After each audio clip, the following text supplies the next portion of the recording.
మహాదేవ నామ మహిమ. మహాశబ్దంతో శివుడికి మహాదేవ, మహేశ్వర అనే నామాలు ఉన్నాయి. కృష్ణ పరమాత్మ శివుణ్ణి మహాదేవుడని భారతంలో అనేక చోట్ల కీర్తించారు. మహాదేవ నామం గొప్పతనాన్ని బ్రహ్మవైవర్తవ పురాణంలో శ్రీకృష్ణుడే స్వయంగా చెప్తూ మహాదేవ మహాదేవ మహాదేవేతి వాదనం వత్సం గౌరీవ గౌరీసో ధావంత వనధావతి అన్నారు.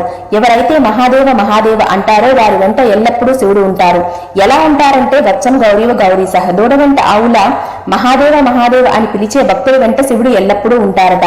దూడ తనను తాను మర్చిపోయి దుముకుతూ పరిగెడుతూ ఉంటే దానికేం ప్రమాదం జరుగుతుందోనని కాపాడుకోవడం కోసం వెనుక ఆవు వెళ్ళినట్లుగా మహాదేవ అని పిలిచే భక్తుడి వెంట పరమేశ్వరుడు వెళ్తాడని శ్రీకృష్ణ పరమాత్మ వివరించారు. గౌరీస అంటే ఒక్క శివుడు మాత్రమే కాకుండా అమ్మవారితో పాటు మన వెనుక పరిగెడతారు. అలా వారిద్దరూ మహాదేవ నామం పలికే భక్తుడి వెంట వెళుతుంటే వాళ్ళని వదలలేక లక్ష్మీ సమేతుడినైన నేను వెళతాను, మమ్మల్ని వదలలేక దేవతలందరూ వస్తారు అన్నారు శ్రీకృష్ణుడు. ఒక్క మహాదేవ నామం పలికే భక్తుడి వెంట ఎంత దేవతాబలం ఉందో దీన్ని బట్టి తెలుస్తుంది. స్వస్తి.